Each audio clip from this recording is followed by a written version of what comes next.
बिस्मिल्लाहिर्रहमानिर्रहीम अस्सलाम वालेकुम कतुनको नन ज़मूंगा द चरगानो पिंजिश्तम ورځ دا د 15مې ورځې ویډیو سره تاسو په خدمت کې حاضر یو نو تاسو ته د چرګ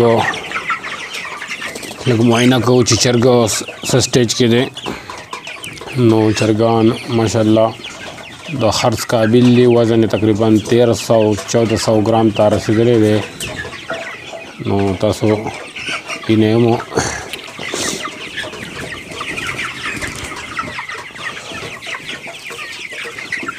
टेम्परेचर चाहिए नो टेम्परेचर तो मुसरा 82 दे मेंटेन ने 82 80 पकार दे तास्ता पारम लग विजिट को नन चाहिए नन चरगान होता योजल बिया विटामिन शुरू करी दी संगीता सुई ने दो रंग ना पता लगी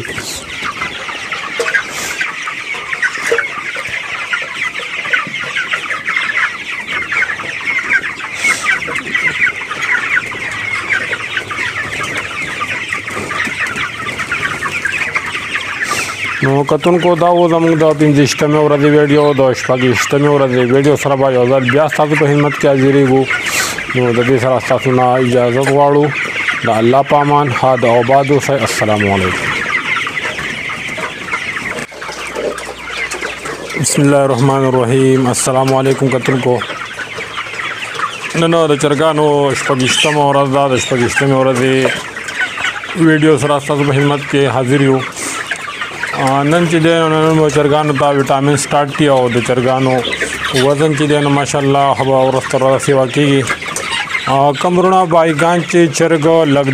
پټیم باندې استل غواړي او هغه وی چیرې د خوراک په ما باندې بوج کیږي ناغوله پکار دی چې د 16مې ورځ نه بیا د چرګ خرڅ شروع کی ځکه چې چرګ تاسو وګورئ نو ماشاءالله خبر آبار دی او د وزن چې دی نو وزن 1300-1400 ګرام چې دی نو دا د چرګ وزن برابر شوی دی نو چې د دې وزنونه شروع شي نو 15 ورځې کې ستا چرګو ته پرس کا لوکل 500 یا شل چاله ورکای نو دکاندارانو لا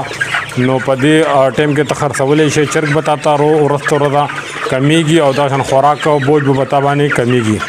کومرونه هم چرګان سیوا کول غواړي یعنی د چرګانو وزن سیوا کول غواړي نو هغه پکار دی چې بیا د 35-40 او 45 ورځې پورې چرګ ته سیوا کولې شي نو په کله 40-45 ورځې کله ستا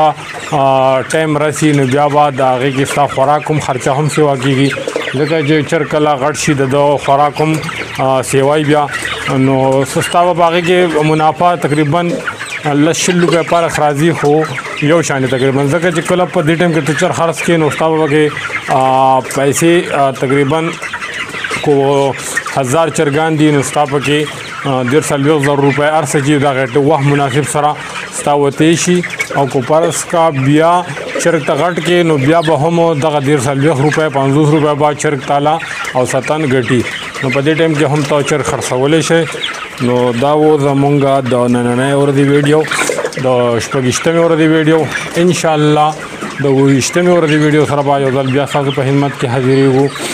نو د دې سره تاسو نه اجازه غواړو د الله په امان ښاد او آباد اوسئ السلام علیکم